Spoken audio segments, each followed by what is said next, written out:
رب العالمين والعاقبة للمتقين والصلاة والسلام على سيد الأنبياء والمرسلين أما بعد أعوذ بالله من الشيطان الرجيم بسم الله الرحمن الرحيم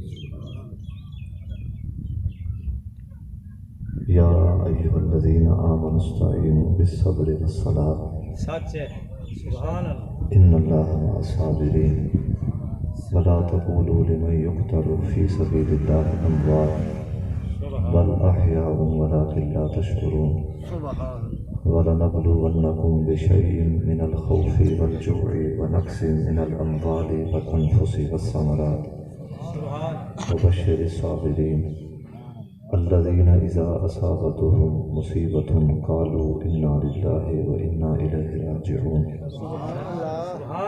أولئك عليهم صلوات من ربهم ورحمة وأولئك هم المهتدون صدق الله مولانا العظيم قال الله تبارك وتعالى في شان حبيبه ومحبوبه مخبرا وآمرا إن الله وملائكته يصلون على النبي يا أيها الذين آمنوا صلوا عليه وسلموا تسليما اللهم صل على سيدنا ومولانا محمد النبي الأمي وعلى آله وأصحابه وبارك وسلم الصلاة والسلام عليك يا سيدي يا رسول الله الصلاة والسلام عليك يا سيدي يا حبيب الله الصلاة والسلام عليك يا سيدي يا محبوب رب العالمين الصلاة والسلام عليك يا سيدي يا رحمة للعالمين يا رسول الله انظر حالنا يا حبيب الله اسمع قالنا إنني في بحر غميم مغرق خذ يدي ساحل لنا أشكالنا يا صاحب الجمال ويا سيد البشر من وجهك المنير لقد نور القمر لا يمكن الثناء كما كان حقه بعد از خدا بزرگ تو ہی قصہ مختصر واجب الاحترام عزت و تکریم مسند اسٹیج پہ تشریف فرما مقتدر علماء اہل سنت واجب الاحترام احباب محفل حاضرین محفل معززین علاقہ السلام علیکم ورحمۃ اللہ وبرکاتہ بسمین قلب یہ دعا ہے کہ مالک لم یزل خالق عز و سما اپنے عفو و کرم سے اپنے فضل و کرم سے اللہ تبارک و تعالیٰ اپنے محبوب علیہ الصلوۃ والسلام کی ساری امت مرحومہ کی بخشش و مغفرت فرمائے بالخصوص میرے عزیز و مہربان میرے بزرگ محترم جناب ملک غلام سرور صاحب ملک غلام فرید صاحب ان کی والدہ محترمہ جو کہ اس دار فانی سے رحلت فرما گئیں اللہ کریم اپنی شان کریمی کے صدقے متوفیہ مرحومہ مغفورہ اماں صاحبہ کی بخشش و مغفرت فرمائے اللہ تبارک و تعالیٰ ان کے والدین کی اللہ مغفرت فرمائے موسم کی نزاکت کے باوجود بھی ہم سب یہاں اللہ تبارک و تعالیٰ کی رضا کی خاطر جمع ہوئے مالک ہم سب کی حاضری کو اپنی بارگاہ میں قبول فرمائے محرم الحرام کی آج 12 تاریخ ہے اور اسی مناسبت کے ساتھ چند باتیں میں نے آپ سے عرض کرنی ہیں دعا ہے کہ اللہ تبارک و تعالیٰ میری زبان پہ کلمت الحق جاری فرمائے پورے عالم اسلام کے اندر انتہائی عقیدت اور احترام کے ساتھ خاندان رسول صلی اللہ علیہ وسلم جو کہ کربلا کی سرزمین پہ شہید ہوئے پورے عالم اسلام کے لوگ ان کی شہداء ان کی شہادت پہ خراج عقیدت اور خراج محبت پیش کرتے ہیں یہ ان کا احسان ہے اسلام پہ امت رسول پہ کہ انہوں نے اپنے جانوں کے نذرانے دے کے اسلام کو ایک نئی روح عطا فرمائی آج ہر اسلام کا داعی اس بات پہ فخر کرتا ہے کہ اللہ تبارک و تعالیٰ نے ہمیں ایسے قائد عطا فرمائے جنہوں نے اپنے جان و مال و زر کی پرواہ نہ کی، بلکہ اللہ کے دین کی خاطر اور دین کی سربلندی کی خاطر جنہوں نے سب کچھ راہ خدا قربان کر دیا۔ یہ ہمارے اکابرین ہیں، یہ ہمارے قائدین ہیں، یہ ہمارے رہبر و رہنما ہیں۔ حضرت سیدنا امام حسین رضی اللہ تعالی عنہ، امام ملت، امام عشق و محبت، سید و شہداء، نواس رسول، آپ کو جس طرح اور آپ کے خاندان کو جس طرح شہید کیا گیا، اسلام کا کوئی داعی بھی، کوئی شخص بھی آپ کی شہادت سے بے خبر نہیں ہے۔ حضرت سیدنا امام حسین رضی اللہ تعالیٰ عنہ کی شہادت ایک معروف واقعہ تھا۔ آپ کی حیات مبارکہ کے اندر بھی یہ آپ کو علم تھا کہ آپ کو اس امت رسول کے کسی ایک شخص نے شہید کرنا ہے۔ اس کے باوجود بھی وہ ساری زندگی اپنی شہادت کی دعا مانگتے اور عرض کرتے کہ مالک ہمیں اس شہادت پہ ثابت قدمی عطا فرمانا۔ جبر ظلمت کے سامنے تھوڑے لوگ ہوتے ہیں جو ثابت قدم رہے، اور جب کوئی ثابت قدم رہے، صاحب استقلال و صاحب استحکامت رہے، تو اللہ تبارک و تعالیٰ بالیقین پھر اپنے وعدے کے مطابق اولئک علیہم صلوات من ربہم ورحمہ، اللہ اپنے وعدے کے مطابق ان کی روحوں پہ اللہ سلامیاں بھیجتا ہے۔ اللہ اور اللہ کے فرشتے ان روحوں پہ سلامیاں بھیجتے ہیں جو جبر کے سامنے اور جو ظلمت کے سامنے جو ڈٹے رہے۔ واقعہ بڑا طویل ہے، اور آج اس مضمون پہ میں پہلی دفعہ یہاں آپ کے سامنے گفتگو کر رہا ہوں۔ محرم الحرام کی یکم کو کربلا کے تپتے ہوئے دشت پہ سادات کے خانوادوں نے خیمے لگائے۔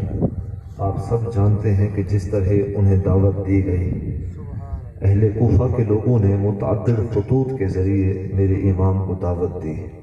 آپ تشریف فرما ہوئے۔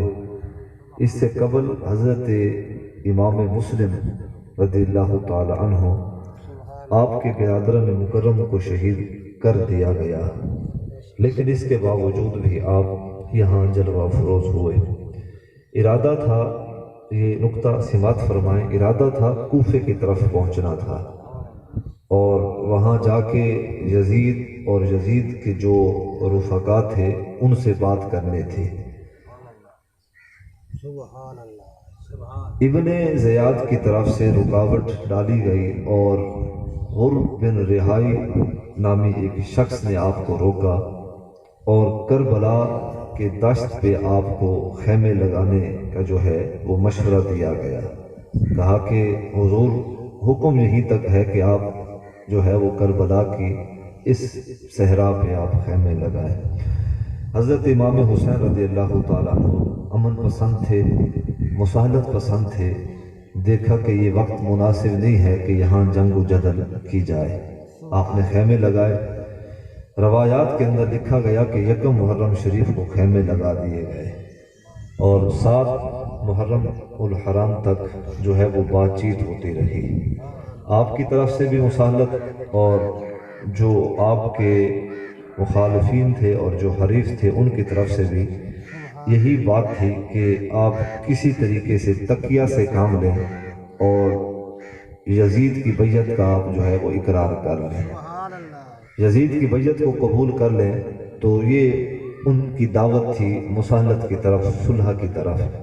میرے امام اور آپ کے امام، امام ملت حضرت امام حسین رضی اللہ تعالی عنہ نے ارشاد فرمایا کہ جو ہاتھ نبی کے ہاتھ سے جو چھو چکے ہوں، اور آقا کریم صلی اللہ علیہ وسلم نے جن ہاتھوں کو پکڑا ہو، اور آقا کریم صلی اللہ علیہ وسلم کی بابرکت اور مقدس زلفوں کو جن ہاتھوں نے چھوا ہو، پکڑا ہو، فرمایا کہ وہ ہاتھ پر پاک ہیں، وہ ہاتھ پلید کے ہاتھ میں نہیں جا سکتے، چونکہ یزید جو ہے وہ فسق و فجور کا بادشاہ ہے اور وہ ظلمت اور باطن کا بادشاہ ہے، اور یزید چونکہ عملاً جو ہے وہ پلید ہے، احکام خداوندی کا تارک ہے اور شریعت کا وہ انحراف پسند ہے۔ تو کہا کہ امام حسین رضی اللہ تعالیٰ عنہ خود بھی پاک، ان کے ہاتھ بھی پاک، تو جو پاک نفوس ہوتے ہیں وہ اپنے ہاتھ پلید لوگوں کے ہاتھ میں نہیں دیا کرتے۔ سبحان اللہ۔ تو جو فلسفہ کربلا ہے وہ ملک سبحان آپ سمجھ لیں، وہ یہاں سے شروع ہوا ہے۔ لڑائی کی جو بنیادی وجہ ہے وہ یہی ہے، مطلب کہ اہل سنت کے لوگوں کو پتہ ہو کہ کربلا کا مارکہ وجود میں کیوں آیا۔ تو حقیقت کربلا یہ تھی کہ بیعت یزید کے انکار کے بدلے آپ کو پھر مصائب کا سامنا کرنا پڑا۔ تو یہ پہلا نقطہ ہے۔ آپ سارے ماشاءاللہ دین اور دنیا کی بصیرت رکھنے والے احباب ہیں، تو بیعت کے انکار کے بدلے آپ کو جو ہے وہ مصائب کا اور ظلمت کا اور دکھوں کا سامنا کرنا پڑا۔ 7 محرم شریف تک، 7 محرم الحرام تک یہی سلسلہ جاری رہا۔ کبھی ولید بن عتبہ آتا، کبھی جو ہے عمر بن سعد کی طرف سے کوئی پیغام آتا، کبھی جو ہے وہ حر جو ہے ان کی طرف سے پیغام دیا جاتا کہ حضور تقیہ سے کام لے لیں، کہ آپ حالات کی نزاکت کو دیکھ لیں۔ اب جو یہ ہوا کا رخ ہے یہ تبدیل ہو چکا ہے۔ یہ جو کل آپ کے دائی تھے، چاہنے والے تھے، آج یہ آپ کے دائی نہیں ہیں، آپ تنہا ہیں اور چند نفوس برکات آپ کے ساتھ ہیں، تو لہٰذا آپ تقیہ سے کام لیں۔ حضرت امام حسین رضی اللہ تعالیٰ عنہ نے ارشاد فرمایا کہ حسین ابن علی کے خون کے اندر خون مولا کائنات ہے۔ فرمایا کہ مولا کائنات کے جو خون والے لوگ ہوتے ہیں وہ تقیہ سے کام نہیں لیتے، وہ تو رب کی رضا کو مقدم جانتے ہیں۔ خیر 7 محرم الحرام تک یہی بات چیت ہوتی رہی۔ 7 کے بعد مساہلت کے سارے دروازے بند کر دیے گئے، اور یزید کی طرف سے اس وقت کے گورنر کو یہ حکم دیا گیا کہ فرمایا کہ اب حضرت امام حسین سے بھی کسی قسم کی بات چیت نہیں کرنی۔ تو امام کو یہی پیغام دیا گیا، میرے امام ثابت قدم رہے۔ اچھا، کہا گیا کہ اب ان کو ان اور طریقوں سے روکا جائے، پہلے مسالت سے، اب انہیں اور طریقے سے روکا جائے۔ اور طریقہ کیا تھا؟ سوئے فرات ان کے خیموں کے قریب، تو کہا کہ فرات کا پانی ان پہ بند کر دیا جائے، اور دیکھیں گے کہ پھر حضرت امام حسین کس طرح ثابت قدم رہتے ہیں۔ جب انہیں اپنے بچوں کی پیاس ستائے گی تو دیکھیں گے کہ پھر حضرت امام حسین کس طرح ثابت قدم رہتے ہیں۔ اور پھر اسی طرح جو راستے جاتے تھے آپ کے خیموں کی طرف، انہیں جو ہے وہ ناہموار کر دیا گیا، ان پہ رکاوٹیں ڈال دی گئی۔ تو اخلاقی طور پہ جو ہے وہ بائیکاٹ کر دیا گیا، سوشلی طور پہ جو ہے وہ بائیکاٹ کر دیا گیا۔ پہلے پانی کا بند کر دینا، پانی انسان کی زندگی کے لیے لازم ہے۔ تو اب کیا ہے کہ اس ذریعے سے اگر یہ مان جائیں، بیعت کا اقرار کر لیں، اگر حسین بن علی بیعت کا اقرار کر لیتا تو تقیہ سے کام لے لیتے، تو سوچے تو صحیح کہ دن قیامت، اللہ اکبر، نواز رسول پھر ذات نبوی کا کس طرح سامنا کرتے۔ آج امت بھی تو یہی کہتی کہ میاں اگر حسین بن علی جی یا جوان اور شجیع شخص اگر تقیہ سے تو کام گھن سکتا ہے، اسا تا کمزور بندے ہیں تے سانے واسطے تقیہ کیڑی وجہ گا، کیڑا کوئی بندہ کام ہے، ہم بھی تو تقیہ سے کام لے سکتے تھے۔ حسین بن علی کی سیرت زمانے کو پیغام دے رہی ہے کہ میاں سب سے بڑھ کے رب کا حکم اور اس کی رضا مقدم ہے۔ تو پھر جو ہے 7 کے بعد عملی طور پہ جو ہے وہ جنگ جدل کی کیفیت کو یہاں پہ نمایاں کیا گیا، پانی بند ہو گیا۔ آپ اپنے جو ہے وہ اپنے اہل و اقارب سے آپ نے ایک خطبہ ارشاد فرمایا، متعدد خطبات ہیں، میں یہاں مختلف جو ہے وہ پہلوؤں کو چھوڑ کے سیدھا میں شہادت بیان کر رہا ہوں۔ آپ نے خطبہ ارشاد فرمایا اور اپنے جو خاندان کے ہی خاص لوگ تھے اپنے خیمے کے اندر انہیں پیغام ارشاد فرمایا۔ آپ کے جو قاصد تھے وہ حضرت عباس رضی اللہ تعالی عنہ تھے، آپ نے ان کے ذریعے پیغام ارشاد فرمایا۔ خیمے اس ترتیب کے ساتھ تھے کہ پہلے حضرت سیدنا امام حسین رضی اللہ تعالیٰ کا خیمہ، بعد میں جو جوان آپ کے خاندان اور اہل بیت رسول صلی اللہ علیہ وسلم کے جو جانشین اور سجادگان تھے ان کے خیمے، اور آخر کے اندر جو ہیں وہ مستورات، وہ پاک بیویوں کے خیمے تھے۔ تو پہلا خیمہ میرے امام کا تھا۔ اب پیغام دیا گیا، نماز عشاء پڑھنے کے بعد آپ نے خطبہ ارشاد فرمایا کہ حالات سب کے سامنے ہیں اور جو کچھ ہونے جا رہا ہے، یہ زمانے جو کچھ ہونے جا رہا ہے اس کی خبر ہر کوئی رکھتا ہے۔ تو کہا کہ یہ لوگ میری جان کے یہ جو میری جان کے دشمن بنے ہوئے ہیں، آپ نے ارشاد فرمایا کہ حسین ابن علی سب پہ راضی ہے، میں کسی پہ بھی نالاں نہیں ہوں۔ اگر کوئی شخص واپس مدینہ الرسول جانا چاہے تو حسین ابن علی کا بیٹا ہر شخص پہ راضی ہے۔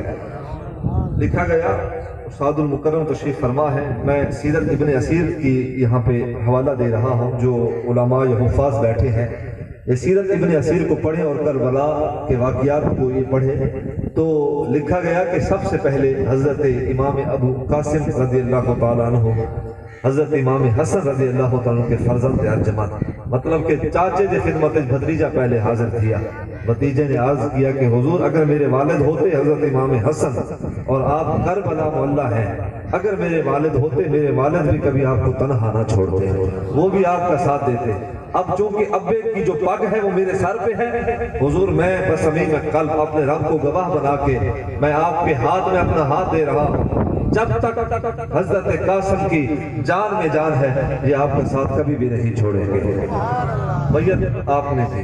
اس کے بعد دیگر شہزادگان رسول صلی اللہ علیہ وسلم نے بھی حضرت امام حسین رضی اللہ تعالیٰ کی بیعت آپ کے ہاتھ میں ہاتھ لیا، اور میرے امام نے یہی ارشاد فرمایا کہ جو راستے ہم نے چنے ہیں اور جن راستوں کی مسافت ہم طے کرنے جا رہے ہیں یہ راستے بڑے پرکٹھن ہیں، تو منزل بڑی اوکھی ہے۔ کہا کہ ہو سکتا ہے کہ یہاں معصوم کی بھی شہادت دینی پڑے اور جوانوں کی جو جوانی ہے وہ بھی قربان کرنی پڑے، تو ہر ایک نے یہی کہا کہ ہم اپنے رب کی رضا پہ راضی ہیں اور حسین ابن علی رضی اللہ تعالیٰ عنہ کی معیت میں اور ان کی ہی سرپرستی میں ہم جو ہے وہ زندگی بسر کریں گے۔ 7 محرم کو یہی بیعت دی گئی۔ اس کے بعد پھر اگلا دن تھا 8 محرم الحرام کا، اور پھر نامی محرم الحرام۔ ان 3 دنوں کے اندر، جن 3 دنوں کے اندر یزید کی طرف سے حکم نامہ ملا کہ سماجی اور اخلاقی جو ہے ان پہ قدغن لگایا جائے، تو ان 3 دنوں کے اندر میں سیرت پڑھ رہا تھا آقا کریم صلی اللہ علیہ وسلم کے خانوادوں کی۔ یار ہم اس لیے تو پیار کرتے ہیں خانوادہ رسول سے اور ان بابرکت اور مقدس ہستیوں سے کہ انہوں نے دین کی خاطر بہت کچھ سہا ہے۔ لکھا گیا ہے کہ حضرت امام حسین کے بڑے بیٹے جو جوان تھے حضرت امام علی اکبر رضی اللہ تعالی عنہ، لکھا گیا ہے کہ یہ شبیہ رسول تھے، بے انہاں دی جڑی شکل مبارک ہے سونے نبی دی ذات دے نال ملدی ہے۔ اچھا یہ ان کی عادت تھی۔ اب ان کی سیرت میں جملہ عرض کر رہا، مطلب کہ ہم اپنی جوانیاں دیکھیں، ہم سارے ہی حسینی ہیں، مطلب کہ ہر شخص حسینی ہے، لیکن ہم اپنی زندگی کو دیکھیں، شب و روز کو دیکھیں، اور دوسری طرف وہ جو دشت کربلا میں پہنچے تھے اور جو رب کی رضا کی جان کا جنہیں طلب تھی، ان کی زندگی کا حسن اور سیرت دیکھیں۔ حضرت امام علی اکبر رضی اللہ تعالیٰ عنہ سلام اللہ علیہ، آپ کے بارے لکھا گیا کہ 8 اور 9 محرم کے شب آپ سوئے نہیں، اللہ کی بارگاہ میں نوافل قرآن کی تلاوت پیش کرتے رہے۔ یہ ہے ان کی سیرت کا خاص خاصہ۔ خیر، صبح جب 10 محرم عاشورے کا دن اور سورج طلوع ہوا، اعلان تو چونکہ پہلے ہو چکا تھا زبان رسول سے کہ میرے شہزادوں کو حضرت امام حسین رضی اللہ تعالیٰ عنہ و آپ کے قربتاروں کو میری ہی امت کے لوگ جو ہے وہ بڑی بے دردی کے ساتھ شہید کر دیں گے۔ یہ حدیث بڑی معروف ہے، 2-3 طرق کے ساتھ اسے بیان فرمایا گیا۔ حضرت ام سلمہ فرماتی ہیں، حضرت ام فضل رضی اللہ تعالیٰ عنہ وہ بھی فرماتے ہیں کہ آقا کریم صلی اللہ علیہ وسلم نے ایک شیشی کے اندر حضور نے ارشاد فرمایا کہ حضرت سیدنا جبرائیل امین کربلا کی مٹی لائے، اور پھر حضور سے عرض کیا گیا کہ حضور جب یہ مٹی سرخ ہو جائے، جڑے رنگ لال تھی وجہ، تو اس وقت آپ کے نواسے کو، جو نواسے رسول گود کے اندر تھے، حضرت سیدنا امام حسین رضی اللہ تعالیٰ، روایات کے اندر ہیں کہ بھی چند سال یا چند ماہ آپ کی عمر تھی، حضور گود نبوت کے اندر اٹھائے ہو، یار نواسے ہر کسی کو پیارے ہو، مطلب کہ دھی دے بال ہر کہیں کو پیارے ہونے، بندہ ناز اٹھا رہا ہو، میلا ہو کچیلا ہو، یہ عام لوگوں کی محبت کی کہانی ہے۔ وہ اپنے نواسوں کو، پوتروں کو، دوتروں کو وہ اٹھاتے ہیں۔ یہ تو وہ شہزادے ہیں جن کے کپڑے عرش سے بڑھوائے جاتے ہیں، یہ تو وہ شہزادگان رسول ہیں جن کے دربان اللہ نے فرشتے مقرر فرما رکھے ہیں، اور جن کے گھروں پہ جو ہے وہ قرآن کی آیتیں نازل فرمائی گئی ہیں۔ تو یہ تو وہ شہزادگان رسول ہیں۔ اور حضرت ام سلمہ فرماتی ہیں رضی اللہ تعالی عنہا، فرماتی ہیں کہ حضور نے ارشاد فرمایا، میں اندر داخل ہوئی تو حضور نے ارشاد فرمایا کہ کچھ دیر کے لیے آپ باہر تشریف لے جائیں، کہ تو سب باہر چلے ورنہ۔ اور حضور نے پھر ارشاد فرمایا، جب وہ دوبارہ واپس پلٹی تو حضور نے ارشاد فرمایا کہ اس بوتل کے اندر کربلا کی جو ہے وہ نشانی جو ہے وہ زمین کے مٹی دی گئی ہے۔ اور حضور نے ارشاد فرمایا، ام سلمہ میرے بعد میرے اس نواسے کو میری امت کے لوگ جو ہے شہید کریں گے، ظلم کریں گے، نہ حق شہید کریں، نہ حق ماریں گے۔ تو فرمایا کہ جب یہ مٹی سرخ ہو جائے تو سمجھ بنے کہ میرے حسین کو لوگوں نے شہید کر چھوڑیا ہے۔ حضرت ام سلمہ فرماتی ہے کہ پھر 60 ہجری کو ہم نے دیکھا تو خیر یہ حدیث مبارکہ ہے، آقا کریم صلی اللہ علیہ وسلم کے نواسہ 10 محرم الحرام جب آپ دشت کربلا کے اندر آپ کے خیمے لگ چکے، پانی بند ہو چکا، کیفیت جو تھی وہ جنگ و جدل والے حالات جو تھے وہ جنگ و جدل والے پیدا ہو چکے تھے۔ اب صبح نماز کے لیے میرے امام نے اپنے خاندان کو اٹھایا، تہجد کے وقت اٹھایا گیا۔ حضرت جو مؤذن تھے کربلا کی سرزمین پہ وہ حضرت امام علی اکبر رضی اللہ تعالی عنہ تھے، میرے امام کے بیٹے، وہ مؤذن تھے، انہوں نے اذان دی اور صحرائے کربلا کے اندر باجماعت یہ آخری نماز تھی، فجر کی نماز پڑھنے کے بعد جو ہے وہ ہر شخص نماز ادا کرنے کے بعد اپنے خیمے کی طرف رواں ہوا، چونکہ پتہ تھا کہ آج جو ہے وہ آج امتحان کا دن ہے، آج جو ہے لوگوں نے ظلم کی انتہا کرنی ہے۔ لیکن یہ خانوادہ رسول صلی اللہ علیہ وسلم کے جو چشم و چراغ تھے انہوں نے طے کر رکھی تھی، یہ بات ان کے اندر طے تھی کہ لوگ ظلم کے پہاڑ بھی توڑ دیں، انہوں ظلم کے پہاڑ توڑنے ہیں، اصل صبر کی مثال قائم کرنی ہے، یہ ظلم کے جو ہیں پہاڑ توڑ دیں اور ہم نے صبر کی جو ہے وہ مثال ہم نے قائم کرنی ہے۔ تو پتہ تھا اب میدان جو ہے وہ کربلا سج چکا اور تقریباً دوپہر کے وقت یہ سلسلہ شروع ہو گیا، اور جس طرح آج سے صدیوں قبل لڑائی کا جو دستور تھا ایک کے مقابلے میں ایک آتا، لیکن ملک صاحب ظلم کی انتہا دیکھیں، ایک کے مقابلے میں 200 کا لشکر بھیجا جا رہا تھا۔ لوگ کہتے ہیں کہ وہ بھی حق میں تھے، لوگ ہیں کتاب پڑھے نا رشید ابن رشید کے نام کی، لوگوں نے یہ کتاب لکھی ہے، اور مطلب کہ ظلمت دیکھیں کہ کلمہ پڑھنے والے کلمے کی حقیقت کو نہیں جانتے، دین کا دائی دین کے اصل کو نہیں سمجھ رہا۔ میں مناقب کی طرف اگر چلتا، فضائل کی طرف چلتا تو یہ ساری باتیں واضح ہو جاتی، میں تو یہاں شہادت پڑھ رہا ہوں، لیکن دیکھیں کہ لوگوں نے کہا کہ یزید بھی حق پہ ہے اور حسین بھی حق پہ بھی ہے۔ میں کہتا ہوں کہ میاں یہ کون سا حق ہے؟ لوگوں نے کیا دین پڑھا ہے؟ اللہ اکبر۔ حضرت امام حسین رضی اللہ تعالیٰ عنہ کے چشم و چراغ اور خانوادہ بطول صلی اللہ علیہ خانوادہ بطول کے چشم و چراغ جب میدان کربلا اور میدان عمل میں آئے تو لکھا گیا کہ ایک کے مقابلے میں بدر و حنین کی تو یہی جنگیں تھی، ایک کے مقابلے میں ایک بھیجا جاتا، خیبر کی بھی یہی جنگ تھی، ایک کے مقابلے میں ایک بھیجا جاتا، تو لیکن یہاں معاملہ کچھ اور تھا، ایک کے مقابلے میں درجنوں لوگ بھیجے جا رہے ہیں۔ خیر تقدیر کا یہی فیصلہ تھا جو خانوادہ رسول صلی اللہ علیہ وسلم کے شہزادگان ایک ایک کر کے شہید ہوئے۔ اگر وہاں ایک ایک کر کے سب کی شہادت بیان بندہ کرے تو وقت درکار ہے، میں یہاں 2 شہادتوں پہ جملے عرض کروں گا۔ ایک تو وہ شہادت اللہ اکبر جو عنوان شباب جوانی پہ پہنچ چکے تھے، اللہ اکبر۔ یار اولاد بھی پیاری ہوتی ہے، اولاد کی اولاد بھی پیاری ہوتی ہے، یہ انسان کی محبت کی ایک کیفیت ہے۔ اب آقا کریم صلی اللہ علیہ وسلم کو یہ اولاد پیارے تھے، حضور نے ارشاد فرمایا حسین منی وانا من الحسین، مطلب کہ یہ پیار کی یہ داستان رقم کی جا رہی ہے کہ حسین مجھ سے ہے، میں حسین سے ہوں، مطلب کہ میں حسین سے پیار کرتا ہوں، حسین مجھ سے پیار کرتے ہیں، میرا تعلق ان سے ہے، ان کے خاندان سے ہے اور ان کا تعلق مجھ سے ہے۔ تو یہ خیر مثالیں دی جا رہی ہیں، تو باپ کو بیٹے کی اولاد بھی پیاری لگتی ہے، اور پھر اگر بیٹے ہوں یا بیٹیوں ہوں تو ان کی اولاد بھی باپ کو پیاری لگتی ہے۔ حضرت امام قاسم رضی اللہ تعالی عنہ، حضرت امام حسن رضی اللہ تعالیٰ عنہ کے فرزند ارجمند اب ہر ایک کا ذوق شہادت یہی ہے کہ پہلے میں جاؤں. حضرت سیدنا عباس رضی اللہ تعالیٰ عنہ جو حضرت امام حسین کے بھائی ہیں، ان کے متعلق لکھا گیا، انہوں نے یہی عرض کیا کہ حضور میری یہی آرزو ہے کہ جب تک میری سانسیں چلے آپ پہ کوئی تیر بھی نہ آئے، کوئی نیزہ بھی نہ برسائے، جب تک میری سانسیں چلے میں آپ کی حفاظت کرتا رہوں. بھائی کی حفاظت کر رہا ہے. کوئی سمجھے تو صحیح کہ یہ رشتہ ہے کتنا بڑا، رشتہ ہے کتنا خوبصورت. تو خیر حضرت سیدنا عباس رضی اللہ تعالیٰ عنہ کا یہ جوش شہادت تھا، یہ ذوق شہادت تھی.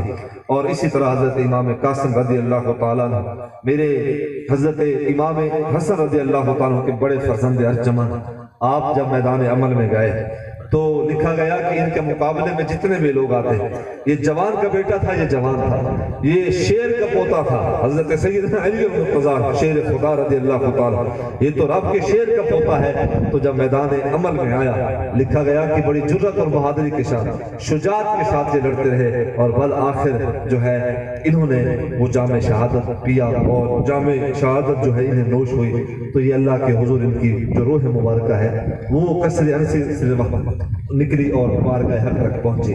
لکھا گیا کہ اب بھتیجے کے لاشے کو حضرت سیدنا امام حسین خود لے کے اپنے ہاتھوں سے، اب جو مقتل گاہ سے نکل کے اپنے خیموں کی طرف لے کے آ رہے، مقتل گاہوں سے لے کے لاشیں اٹھائے جا رہے، کبھی جوانوں کے، کبھی اصحاب کے، کبھی حضرت زہر ہوں، کبھی حضرت وہب ہیں. یہ اصحاب رسول تھے جو اس وقت اہل بیت رسول صلی اللہ علیہ وسلم کے سپاہی تھے. تو میرے امام حضرت امام حسین مقتل گاہوں سے ایک ایک کر کے لاش مبارکہ کو اٹھاتے، اور پتہ ہے سیرت کے الفاظ پڑھیں سنیں کیا تھے. میں اس میں آپ کی توجہ چاہوں گا. امام ابن حشام نے بھی لکھا، امام ابن اسیر نے بھی لکھا کہ ہر ایک بابرکت اور مقدس لاش مبارک کو جب امام اٹھاتے اللہ کی بارگاہ میں یہی دعا مانگتے کہ ربنا تقبل منا ھذا القربان، اے اللہ حسین ابن علی کی اس قربانی کو بھی قبول فرما لے. جوان کی قربانی ہو یا کسی اور کی قربانی، تو مالک کی قربانی بھی قبول فرما لے. اور لکھا گیا کہ جب وہ آپ دعا مانگتے تو خیموں سے جو مستورات تھیں، جو بابرکت اور باحیا اور جو باپردہ خواتین تھیں حضور کے خاندان کی، وہ حضرت امام حسین کی دعاؤں پہ وہ آمین کہتی کہ مالک حسین ابن علی جو دعا مانگ رہا ہے ہم اس کے بدلے آمین کہتے ہیں کہ اللہ تو بھی قبول فرما لے جو حسین ابن علی کی دعا ہے. تو سارا خاندان رسول اپنی اپنی جگہ جو ہے وہ اپنی صبر، تحمل، حوصلہ اور جو ہے وہ استحکامت کا یہاں پہ جو ہے وہ نمونہ پیش کر رہے ہیں. حضرت معصوم علی اصغر رضی اللہ تعالی عنہ، اچھا باقی تو گئے اپنے قدموں کے زور پہ، میدان عمل میں گئے. میں پوچھنا چاہتا ہوں کہ حضرت علی اصغر سلام اللہ علیہ چھوٹی عمر ہے، لکھا گیا کہ چاند ماہ عمر تھے جب میرے امام گئے نا اپنے خیموں پہ. یار دل پہ کسی کا کوئی پتھر دل بھی ہونا، وہ اس جملے پہ اگر وہ من سے بن کے سوچے تو میں کہتا ہوں کہ اس کا دل پتھر نہ رہے. جب خیمے کے اندر گئے نا تو آپ کی شہزادی، میں اس کا ادب سے نام لینا چاہتا، بنت حسین، اللہ اکبر، تو وہ اپنے بھائی کو اپنی گود کے اندر اٹھائے بیٹھی ہیں. اور بھائی بھی وہ بھائی جو ناز بھرے انداز سے پالا گیا تھا، اور جو حضرت امام حسین کی آخری نشانی تھی، حضرت معصوم علی اصغر سلام اللہ علیہ. بہن سے جب آپ نے لیا تو بہن نے عرض کیا کہ ابا جی جہاں جوانوں کی قربانی اور شہادتیں ہو رہی، کیا اس معصوم کی شہادت ضروری ہے؟ حسین ابن علی نے آپ نے ارشاد فرمایا کہ میری بیٹی، اللہ تبارک و تعالیٰ کو یہی مقصود ہے کہ حسین جوان بھی اللہ کو قربان کرے اور معصوم بھی اللہ کو قربان کرے. حسین ابن علی جوان بھی اللہ کو قربان کرے اور معصوم بھی ہیں وہ بھی اللہ کو قربان کرے. تو حضرت معصوم سیدنا علی اصغر سلام اللہ علیہ آپ کو لیا گود میں.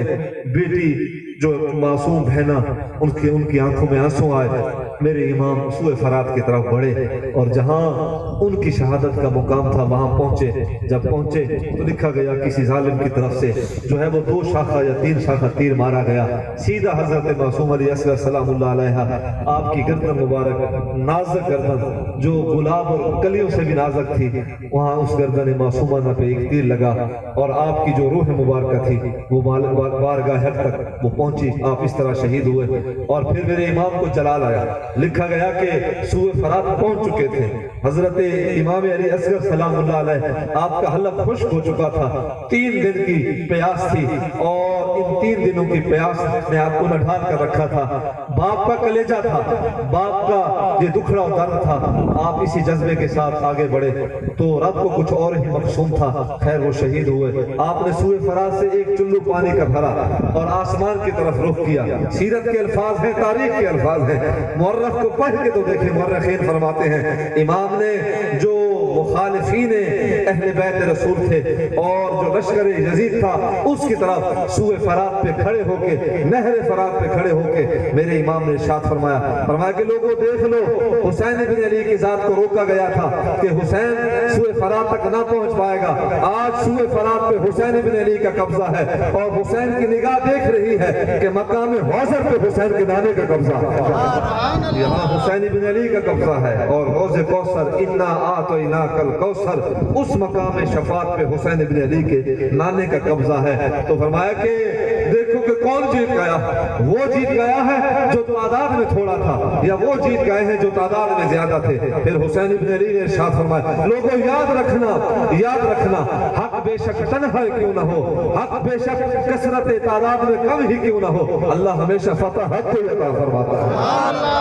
تو اپنے مقدس شہزادے کی بابرکت اور مقدس لاشے کو جب خیمہ بطول کی طرف بڑھے, اللہ اکبر, ایک کیفیت طاری ہو گئی اور کیفیت تھی. پھر جب اس منظر کو دیکھا, چونکہ یہ منظر ایسا تھا کہ پھوپھی کے کلیجے پہ بھی اپنے شہزادگان کے غم تھے, اون محمد کے بھی غم تھے. جب اس نواسے جب اپنے اس بیٹے بھائی کے بیٹے کو دیکھا تو پھر پھوپھی کے وہ غم تازہ ہو گئے اور پھوپھی کی آنکھوں میں آنسو آئے. عرض کرنے لگی حسین اب جو صبر ہے اور صبر کا جو دامن ہے وہ لبریز ہو رہا ہے. بہت ہی گیا صبر, ان صبر نہیں تھی دا. بیٹوں کے لاشیں بھی اس خاتون مسلمانہ نے اٹھائے تھے. حضرت مولا کائنات کی بیٹی, خاتون جنت پاک کی بیٹی, میں نام لینا چاہ رہا, میرے امام کی ہمشیرہ, وہ ہمشیرہ جس نے دمشق کو فتح کیا اور جس نے پھر اس لٹے ہوئے قافلے کی سربراہی کی اور شہر مدینہ الرسول پہنچے اور بارگاہ نبی میں جا کے عرض کیا کہ نانے موقع دیکھیں آپ کی حکومت نے آپ کے خاندان کے ساتھ کیا سلوک کیا. یہ وہ ناز بھری خاتون, یہ وہ خاتون ہیں جنہیں حضرت سیدنا علی المرتضیٰ شیر خدا رضی اللہ تعالیٰ عنہ کی معیت نصیب ہوئی. آقا کریم صلی اللہ علیہ وسلم کے خاندان کی وہ بابرکت اور مقدس طیب و طاہر خاتون, ان کے بیٹے اور ان کے بھائیوں کے بیٹے جب ان کی گود میں آئے, لکھا گیا کہ یہ آخری شہادت تھی حضرت معصوم علی اصغر کی. آپ کا دامن لبریز گیا اور اللہ کی بارگاہ میں عرض کرنے لگی مالک اس معصوم کے صدقے خاندان اہل بطول کی جو ہے وہ قربانی اپنی بارگاہ میں قبول فرما لے. حسین بن علی آگے بڑھے. اب صبر جو ہے وہ لبریز ہو چکا تھا, اب اور کوئی بچہ نہ تھا. ایک بیمار رہ گیا تھا جو اس حالت میں نہ تھا کہ وہ جا سکے. یار اولاد کے غم ماں باپ کو بوڑھا کر دیتے ہیں. ماں باپ بڑے بڑے ماں باپ دیکھیں, چونکہ سیدات گھرانے سے اور آپ مجھ سے بہتر دنیا سمجھنے والے ہیں, ماں باپ خوش نہیں ہوتے جب اولاد دکھی ہو. ماں باپ کو تو تب خوشی اور سکون نصیب ہوتا ہے جب اولاد کے درمیان اتفاق ہو اور خوش ہو اور اولاد اسودہ ہو. تو خیر حضرت امام زین العابدین امام سجاد سلام اللہ علیہ رضی اللہ تعالی عنہ آپ رہ گئے. یہی حکمت الہ تھی اور اس وقت یہی مناسب سمجھا گیا کہ یہ بیمار ہیں, اور اس وقت اصول جو جنگ تھا وہ بھی یہ تھا کہ کوئی معذور ہو یا بیمار ہو وہ جنگ میں شریک نہیں ہو سکتا. تو خیر ان کا بھی شوق اور ذوق شہادت تھی, لیکن اس کے باوجود بھی ایک سلسلہ آگے بھی چلنا. خیر میدان عمل میں گئے. حضرت امام حسین رضی اللہ تعالی عنہ خود گئے, لڑتے رہے. آپ تاریخ پڑھیں نا, یہ جب میرے امام گئے نا تو ایک ہندو مورخ ہے وہ لکھتا ہے, اسلام کا داعی نہیں ہے, ہندو مورخ ہے وہ لکھتا ہے کہ 3 باتیں دیکھی گئیں حسین بن علی کے اس انداز عمل کے اندر. استاد محترم تشریف فرما ہے. یہ ہندو مورخ کیا کہتا ہے؟ کہتا ہے کہ یہ تو تنہا تھا اور یہ تو تنہا تھا, اکیلا تھا, لاشوں کے غم اس کے سینے پہ تھے، اپنوں کے جو غم ہیں اس کے سینے پہ تھے، اور اس کے باوجود جو دستار پہنے ہوئی تھی، جڑی پگڑی پہنے ہوئی ہے، وہ کوئی عام پگڑی نہ تھی، وہ مولا کائنات کی عطا کردہ پگڑی تھی۔ تو حضرت امام حسین کربلا جب گئے، ہاتھ میں تلوار ہے۔ مورخ لکھتے ہیں کہ ان کے اندر تین اوصاف تھے، ایک تو یہ ثابت قدم تھے، دوسرا یہ ہمت اور حوصلے پہ تھے، تیسرا یہ اس اوکھے وقت بھی رب کی رضا اور اس کے شکر کی تسبیح پڑھ رہے تھے۔ تو کہتے ہیں کہ اگر عرش والوں نے بھی اور سر فرش والوں نے بھی، عرش کی مخلوق نے بھی اور زمین کی مخلوق نے بھی اگر کوئی منظر دیکھا ہے، یہ منظر کہ بیک وقت حسین بن علی صابر بھی ہے، شاکر بھی ہے، تو فرماتے ہیں کہ یہ مقام اور یہ حسن عمل اللہ نے حسین بن علی کو عطا فرمایا۔ یہ حسن عمل کسی اور کے حصے میں نہیں لکھا گیا ہے کہ وہ صابر بھی ہے، وہ شاکر بھی ہے، ثابت قدم بھی ہے، رب کی رضا کی تسبیح بھی پڑھ رہا ہے۔ تو کہا کہ یہ ہے حسین بن علی کی سیرت کہ ڈٹے ہوئے ہیں اور لڑ رہے ہیں۔ جو لشکر بھی سامنے آیا دلیری کے ساتھ آپ ان سے لڑتے رہے، جرأت اور بہادری کے ساتھ۔ یہ شجاعت رکھنے والے ہیں اور یہ شجاع شخص کے فرزند ہیں، حضرت مولا کائنات کے فرزند ہیں۔ تو خیر لڑتے رہے، بالآخر تقدیر کے فیصلے کو قبول کر لیا گیا۔ گھوڑے پہ بیٹھے تھے، جو متعدد تیر ان کی طرف آتے اور نیزے جو ان کی طرف چل رہے تھے، یہ ان کی تاب نہ لا سکے۔ اور یہ جب نیچے اترے، لکھا گیا کہ انہوں نے آسمان کی طرف منہ کیا، سورج کے رخ کو دیکھا۔ آج چونکہ سورج ہے نہیں، اب دیکھا گیا کہ سورج کس رخ پہ ہے۔ جب سورج کے رخ کو دیکھا اور سورج کی سمت کو دیکھا، اور جب سورج کی سمت کو دیکھ کے قبلے کے رخ کو متعین فرمایا کہ قبلہ کس طرف ہے، تو لکھا گیا کہ حضرت امام حسین رضی اللہ تعالیٰ عنہ آپ کا منہ تھا دوسری طرف، پلٹے اسی حالت، اور جو ہے وہ قبلہ کی طرف منہ کیا، اور جو ہے وہ سر مبارک اور سجدے کے اندر سر مبارک کو لے کے گئے۔ اور لکھا گیا کہ ایک سجدہ نہیں، دو سجدے نہیں، 3 سجدے کیے وقت کے امام نے۔ 3 سجدے جب کیے، ظالم کو کب یہ گوارا تھا کہ حسین بن علی کا جو سر ہے وہ سجدے سے اٹھے اور سجدے پہ پھر گرے، سجدے سے اٹھے اور سجدے سے پھر گرے۔ تو دشمنان اہل بیت رسول صلی اللہ علیہ وسلم کو یہ گوارا نہ ہوا۔ خیر ایک بدبخت آگے بڑھا، اس نے اپنے تلوار کے زور پہ میرے امام کے گردن نازا کو کاٹا۔ تو مجھے یہاں پہ کہنے دیجئے، یہ وہ گردن ہے، یہ وہ بابرکت اور مقدس چہرہ ہے جسے حضور بوسہ دیا کرتے تھے، حضور چوما کرتے تھے۔ 100 بار محبت سے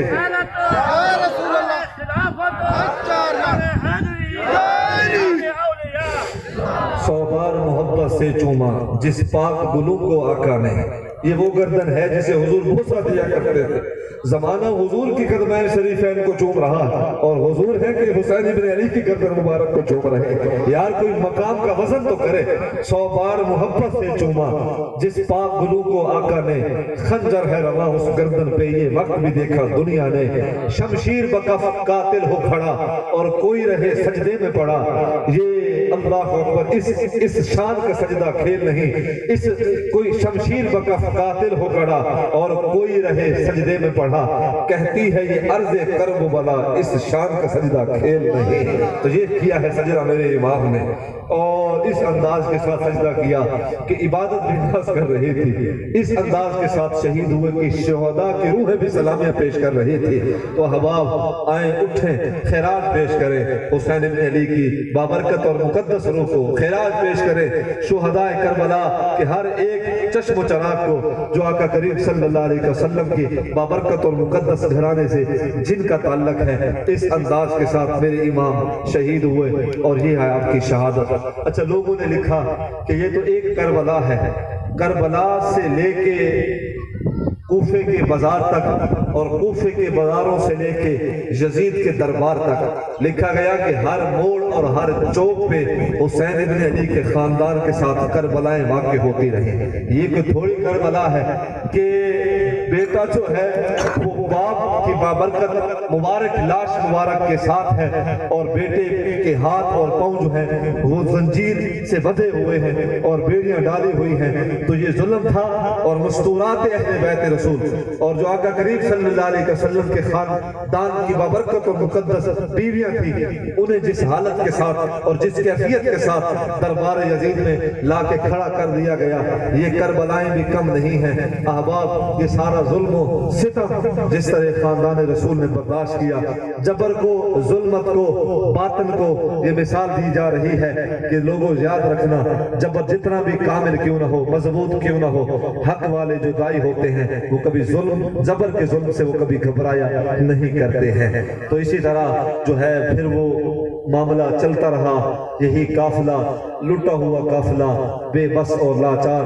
مجبور اور مظلوم طبقات کے یہ آقا کریم صلی اللہ علیہ وسلم کے گھرانے کے لوگ جب یزید کے سامنے پہنچے تو حضرت امام زین العابدین نے خطبہ ارشاد فرمایا۔ دمشق کی جامع مسجد کے اندر جو خطبہ دیا گیا، آج اس خطبے کی صدائیں دی جا رہی ہیں۔ مؤذن اٹھنے لگا، یہاں میرے امام کھڑے ہوئے خطبہ دینے کے لیے۔ تین شرائط آپ کی تھیں، آپ نے ارشاد فرمایا، ایک تو دشمن حضرت امام حسین، جو قاتل حضرت امام حسین ہے، وہ ہمارے سامنے پیش کیا جائے۔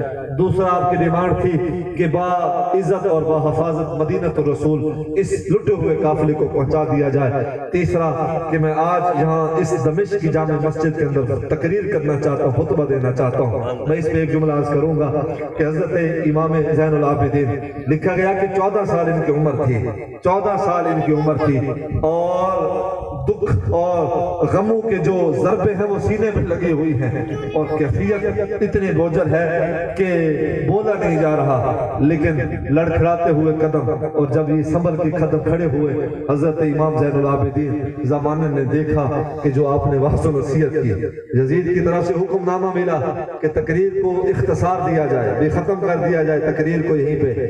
اگر یہی فضائل اہل بیت حضرت امام زین العابدین اہل کوفہ کے سامنے، کوفیوں کے سامنے بیان کریں گے، کہیں کوفیوں کے دل پھر دوبارہ مودت والے نہ ہو جائیں، اہل بیت کی محبت والے نہ ہو جائیں۔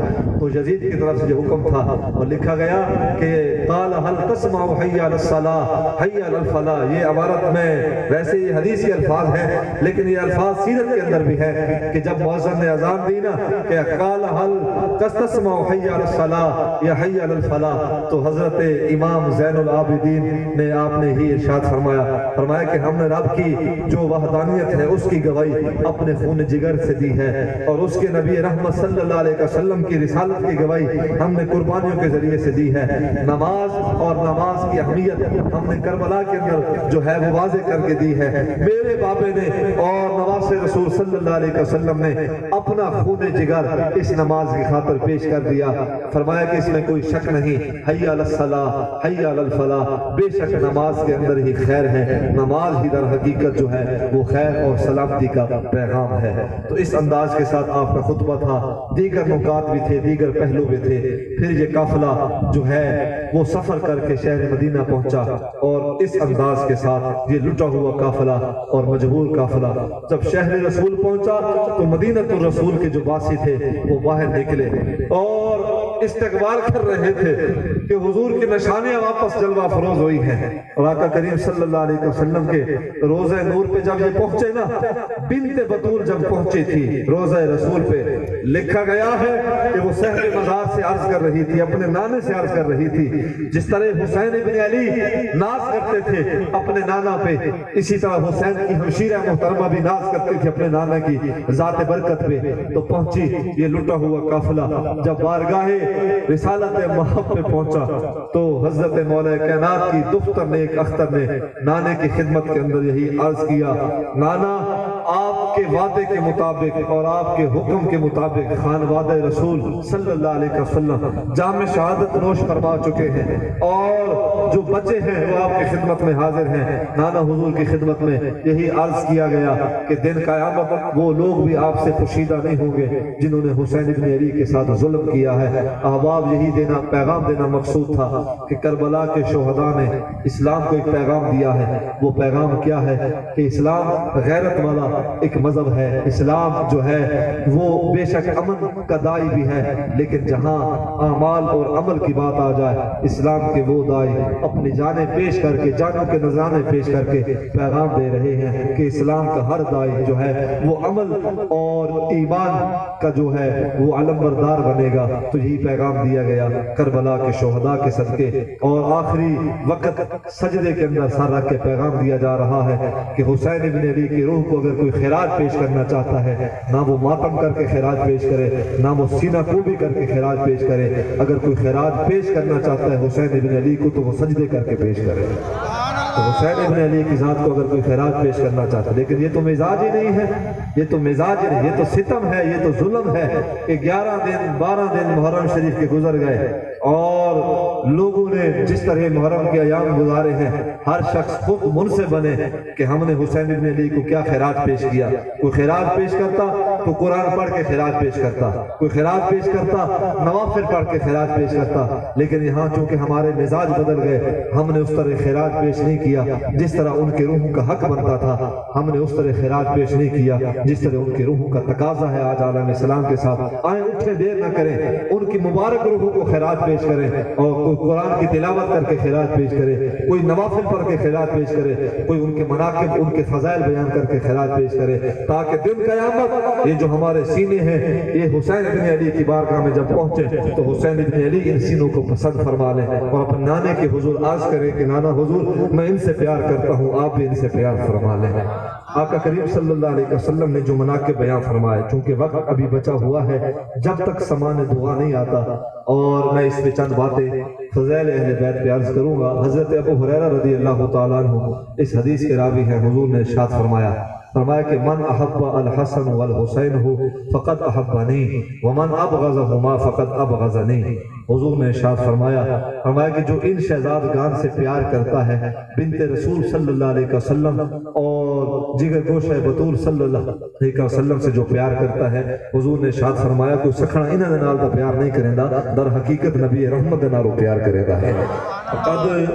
اور پھر ارشاد فرمایا کہ ومن ابغضہما فقد ابغضنی، فرمایا کہ جو ان کا مبغض ہوگا، لوگ ہیں مطلب کہ اب کسی کے پہچان کے لیے کوئی سیگ نہیں لگے ہوئے، لوگ اپنی باتوں سے عداوت حسین جو ہے وہ بیان کر جاتے ہیں، لوگ اپنے فعل سے قول سے جو ہے وہ عداوت امام حسین رضی اللہ تعالیٰ عنہ بیان کرتے ہیں۔ میں سنی ہوں لیکن میں اپنا مزاج بتا رہا ہوں، میاں اللہ نے ہمیں ایسا عقیدہ عطا فرمایا کہ اس سینے کے اندر جس طرح نبی کے اصحاب کی محبت ہے، اس سے بڑھ کے نبی کے آل کی محبت رکھی گئی ہے۔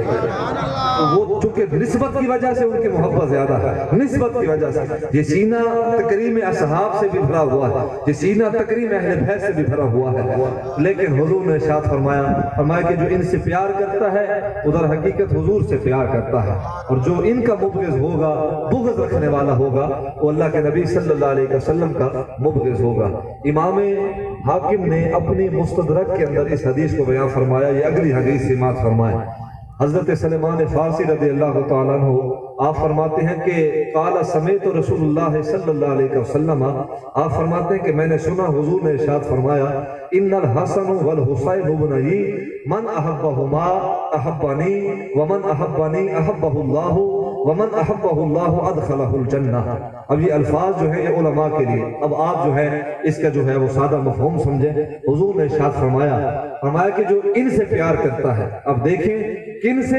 جن کا تعلق خاندان رسول سے ہے، جو نسل حضرت امام حسین، جو نسل حضرت امام حسن ہے۔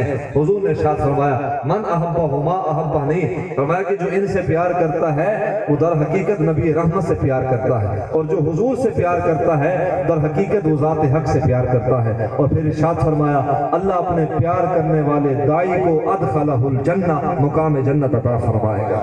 یہ میرے رب کا فیصلہ ہے نا کہ وہ اپنے پیار کرنے والوں کو جنت عطا فرمائے گا۔ تو فرمایا کہ اللہ سے پیار، اللہ کے نبی صلی اللہ علیہ وسلم سے پیار، اور حضور کے خاندان، حضور آقا کریم صلی اللہ علیہ وسلم کے نسب سے پیار، یہ در حقیقت ایک ہی پیار کی جو ہے وہ داستان ہے۔ تو ارشاد فرمایا کہ یہ اگلے الفاظ ومن ابغضہما ابغضنی ومن ابغضنی ابغضہ اللہ ومن ابغضہ اللہ ادخلہ النار، فرمایا کہ جو ان کا مبغض ہوگا وہ نبی رحمت صلی اللہ علیہ وسلم کا مبغض ہوگا۔ آپ قرآن پڑھیں، آخری سپارہ، آخری پا، اور یہ تقریباً آخری صورتیں ہیں کہ تبت یدا ابی لہب وتب، میرے رب نے ارشاد فرمایا کہ جو ذات محمد مصطفیٰ صلی اللہ علیہ وسلم کا عداوت رکھنے والا ہوگا، مبغض ہوگا، اللہ ان بندے دے نال اعلان جنگ دا وعدہ کرے دا پیا ہے۔ تو فرمایا کہ ومن ابغضہما ابغضنی، جو پاکوں کا مبغض ہوگا وہ نبی رحمت کا مبغض ہے، اور جو نبی رحمت کا مبغض ہوگا اللہ اس سے جو ہے وہ پھر اعلان جنگ کرتا ہے، اور اللہ اس سے جو ہے وہ سزا یہ دے گا، وعید یہ ہے کہ وہ ادخلہ النار، وہ جہنمی ہے۔ تو احباب آئیں، شقاوت سے بچے، عداوت سے بچے، کدورت سے بچے، وقت بڑا نازک ہے، لوگ جو ہیں وہ عقائد کی جنگ لڑ رہے ہیں، تفرقہ جو ہے وہ اس کی بولی جو ہے وہ سر چڑھ کے بول رہی ہے۔ آئیں احباب اٹھے، محبت کے دائی بن جائیں، امن کے دائی بن جائیں، دیکھیں کہ عقیدے اگر سلامت ہوئے عمل کام آ جائیں گے، اگر عقیدے سلامت نہ رہے تو قبلہ میاں جی عمل کام نہیں آئیں گے۔ عقیدوں کی حفاظت کریں، اعمال کی سالمیت کے لیے اور پرواز اعمال کے لیے عقیدوں کی جو جان ہے، جو زور ہے، جو سالمیت ہے وہ بڑی لازم ہے۔ تو حضور کے اصحاب سے بھی سچا سچا کھرا پیار کرے، نبی کی آل سے بھی سچا سچا کھرا پیار کرے۔ حضرت اسامہ بن زید رضی اللہ تعالیٰ عنہ کی مرویات سے ایک حدیث ہے، اسے سماعت فرمائیں، تقریباً 10-12 منٹ باقی رہ گئے، میں کوشش کر رہا ہوں کہ مضمون کو مکمل کیا جائے۔ یہ حدیث ترمذی ہے، آقا کریم صلی اللہ علیہ وسلم کے یہ صحابی کے بیٹے ہیں حضرت اسامہ بن زید۔ مجھے کہنے کا حق دیجئے، چونکہ جہاں اہل بیت رسول صلی اللہ علیہ وسلم کے فضائل بیان کیے جا رہے ہیں، ایک حدیث حضور کے اصحاب کے فضائل پہ سن لیں۔ حضرت اسامہ بن زید حضرت زید بن حارثہ کے بیٹے ہیں، چھوٹی عمر ہے، یہ مسجد نبوی کے اندر کھیلتے کھیلتے یہ تشریف فرما ہو، چھوٹی عمر ہے، لڑکپن کے ایام ہیں۔ حضرت اسامہ بن زید دیکھا کہ حضور مسجد نبوی کے اندر تشریف فرما ہے، اور حضور نے کسی ایک صحابی کو حکم ارشاد فرمایا کہ اسامہ بن زید کو اٹھا کے ادھر لے آئے۔ حضرت اسامہ بن زید کو ایک صحابی رسول گئے، اٹھا کے خدمت رسول کے اندر حاضر کیا گیا۔ اب یہ حدیث بخاری ہے، ریکارڈنگ کی جا رہی ہے، آقا کریم صلی اللہ علیہ وسلم نے اس صحابی رسول سے اس معصوم کو لیا، حضرت اسامہ بن زید کو لیا، اپنی گود مبارک کے اندر بٹھایا۔ یار یہ جہاں ہم بیٹھے ہیں لوگ یہاں سٹیٹس کا خیال رکھتے ہیں، کوئی امیر ہے تو وہ امیر بندے سے یاری لگاتا ہے۔ میں زمانے کو پیغام دے رہا ہوں کہ جس نبی کا ہم نے کلمہ پڑھا ہے وہ جس طرح اپنی آل سے پیار فرمایا کرتے تھے، وہ اسی طرح اپنے اصحاب کے بچوں سے بھی پیار فرمایا کرتے تھے۔ استاد مکرم کی خدمت کے اندر یہ جملہ ہے، اسامہ بن زید کو حضور نے اپنی گود کے اندر بٹھایا۔ اسی اثنا حضرت امام حسن رضی اللہ تعالیٰ عنہ تشریف فرما ہو، ان کے بھی جو ہیں وہ ایام بچپن کے جو ہے وہ دن ہیں۔ آقا کریم صلی اللہ علیہ وسلم نے ایک پاسوں حضرت امام حسن کو بٹھایا، دوسرے پاسوں حضرت اسامہ بن زید کو بٹھایا، جو کہ زید بن حارثہ کا بیٹا ہے، اور زید بن حارثہ حضور کے صحابی رسول ہیں۔ بٹھایا، اللہ کی بارگاہ میں دعا مانگی اور عرض کرتے ہیں کہ مالک ان دونوں سے میں پیار کرتا ہوں، مالک تو بھی ان سے پیار فرما۔ کوئی مجھے زمانے میں ایسا کوئی مرشد دکھائے تو صحیح، ایسا مہربان دکھائے تو صحیح، ایسا لجپال دکھائے تو صحیح جو غلاموں کے بیٹوں کو اپنی گود میں بٹھائے تو۔ سبحان اللہ، سبحان اللہ، سبحان اللہ۔ غلاموں کے بیٹوں کو گود میں بٹھایا جا رہا ہے۔ میاں فخر کرے ہم نے اس نبی کا کلمہ پڑھا ہے جو غلاموں کے بچوں کو بھی اپنی گود میں بٹھایا کرتا ہے۔ ہم نے اس نبی کا کلمہ پڑھا، یہ اس نبی کی سیرت ہے، اور ہم ہیں سٹیٹس کا خیال رکھتے ہیں، کہیں کپڑے نہ خراب ہو جائیں، سلام کرتے تو 2 دفعہ ہاتھ صاف کرتے ہیں، کہیں ہاتھ میں جراثیم نہ لگ جاتے ہیں۔ تو میاں جس نبی کا امیر نے کلمہ پڑھا ہے، اس شخص نے جس نبی کا امیر نے کلمہ پڑھا ہے، غریب نے بھی اسی نبی کا کلمہ پڑھا ہے۔ اور دن قیامت جب صفیں لگے گی تو لکھا گیا، یہ حدیث کے الفاظ ہیں، فرمایا کہ سب سے پہلے اگلی صفوں کے اندر غربا تشریف فرما ہو، امیر پچھلی صفوں کے اندر ہوں گے، چونکہ ان کے جو ہیں وہ حساب بھی تو ہونے ہیں۔ معاملات بھی تو ہونے ہیں نا، جن کے جتنے زیادہ مربع ہوں گے، جو جتنے زیادہ سٹیٹس کا مالک ہوگا، پھر حساب میں بھی تو اسی طرح اس کی پیشی لگے گی۔ تو فرمایا کہ اگلی صفوں کے اندر غربا ہوں گے، پچھلی صفوں کے اندر امیر ہوں گے۔ یہ ہے آقا کریم صلی اللہ علیہ وسلم کا فرمان، اور یہ ہے میرے رب کا عدل دن قیامت۔ تو خیر حضرت اسامہ بن زید یہ حدیث سماعت فرمائیں، سامان دعا آ گیا، ابھی میرا ذوق جو ہے وہ جمع ہے، آپ کی توجہ پہ قربان۔ حضرت اسامہ بن زید فرماتے ہیں کہ میری کوئی حاجت تھی، میں حضور کی خدمت میں حاضر ہوا، شام کا ویلہ تھا، دروازے پہ دستک دی، حضور خود باہر تشریف فرما ہوئے۔ جب حضور آئے تو میں نے اپنی حاجت عرض کی، اور میری جب حاجت مکمل ہوئی تو میری نگاہ حضور کی چادر نبوت کی طرف بڑھی۔ فرماتے ہیں کہ وَهُوَ مُشْتَمِلُ شَيْءٌ لَا أَدْرِي، فرماتے ہیں کہ کوئی ایسی شے تھی کہ جو محو حرکت تھی چادر نبوت کے اندر، آقا کریم صلی اللہ علیہ وسلم کی وہ بابرکت اور مقدس چادر، چادر تطہیر، وہ آقا کریم صلی اللہ علیہ وسلم کی چادر مبارکہ۔ تو فرماتے ہیں کہ اس چادر کے اندر کوئی شے تھی جو محو حرکت تھی۔ تو میں چونکہ غلام کا بیٹا تھا، میں نے ناز بھرے انداز میں حضور کی خدمت لجپالیہ کے اندر عرض کیا کہ حضور ارشاد فرمائیں اس چادر نبوت کے اندر ہے کچھ ایسا جو محو حرکت ہے۔ تو آقا کریم صلی اللہ علیہ وسلم نے میرے تجسس کو دیکھا، اور میرے سوال کے بدلے آپ نے جواب ارشاد فرمایا کہ چادر نبوت کا ایک پلو جو ہے وہ حضور نے ہٹایا تو حضرت اسامہ بن زید فرماتے ہیں کہ فَكَشَّفَهُ فَإِذَا الْحَسَنُ وَالْحُسَيْنُ، فرماتے ہیں کہ میں اپنے انہاں اکھی دنا لٹھا ہے، سینہ علم نشرہ دے ایک پاسوں حضرت امام حسن جلوہ فروز ہے، اور سینہ علم نشرہ کی دوسری طرف حضرت امام حسین جلوہ فروز ہے۔ سبحان اللہ۔ رات کا یہ عالم اپنے نواسوں کو اپنے بابرکت اور مبارک اور مقدس اور عزت والے سینہ مبارکہ کے ساتھ حضور نے جو ہے وہ لگایا ہوا ہے، اور پھر حضور نے تعارف کروایا۔ یہ بھی الفاظ حدیث کے ہیں، حضور نے ارشاد فرمایا یہ میری بیٹی کے بیٹے ہیں، یہ میری بیٹی کے بیٹے ہیں، یہ مجھے بڑے پیارے ہیں۔ تو پھر حضور نے نا ہاتھ اٹھائے دعا کی خاطر۔ حضرت اسامہ بن زید فرماتے ہیں کہ حضور نے ہاتھ اٹھائے دعا مانگی، اسا میں حضور دے اٹھے ہوئے ہتھاں دے نال اسا میں ہاتھ اٹھا چھوڑے، الفاظ سنیں، اس پہ منصف بنے، دیکھیں کہ ہماری زندگی کس طرف چل رہی ہے۔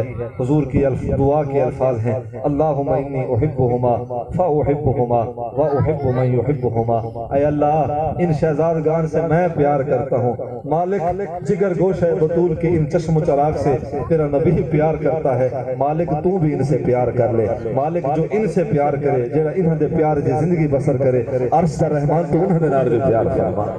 تو یہ میرے نبی کی دعا ہے، اگر کوئی سوچے تو یہ حضور کی دعا ہے، اور اللہ ان لوگوں سے پیار فرماتا ہے جو حضور کی آل و اطہار سے پیار کرتے ہیں۔ کلام مجید کے ذریعے بھی میرے رب نے ان کی عظمت، ان کی حرمت، ان کی طہارت کو بیان فرمایا۔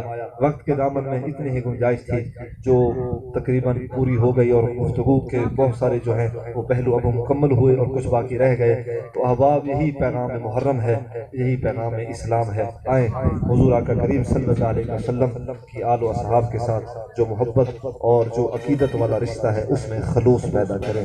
اس میں کوئی شک نہیں، محبت کے ہم سب دائیں ہیں، لیکن میں نے جہاں تک محسوس کیا ہمارے خلوص جو ہیں وہ کمزور پڑ گئے ہیں۔ ان محبتوں میں خلوص پیدا کریں تاکہ ہماری جو عاقبت ہے اور جو ہماری آخرت ہے وہ ثمر پائے۔ اللہ ہمیں نیکی کی توفیق عطا فرمائے۔ موسم کی نزاکت کے باوجود آپ تشریف فرما برجما رہے۔ اللہ آپ سب کی یہاں حاضری کو قبول و منظور فرمائے، اور جس متوفیہ اماں صاحبہ کے اصحال ثواب کے لیے ہم حاضر ہوئے، بالیقین وہ عمر رسیدہ تھی، وہ نیک خاتون تھی، اور نیک لوگوں کی وہ صحبت و نسبت والی تھی۔ اللہ پاکوں کے ذکر کے صدقے اللہ مائی صاحبہ کے درجات بلند فرمائے۔ اساں کی ظہوری نالے ساڈا کی بیان ہے، حضور دیاں صفتاں دا نعت خاں قرآن ہے، صورتاں سپارے اے رنگ ہے نبی دے جمال دا، لب کے لیاواں کتھوں سونا تیرے نال دا۔ آخر دعوانا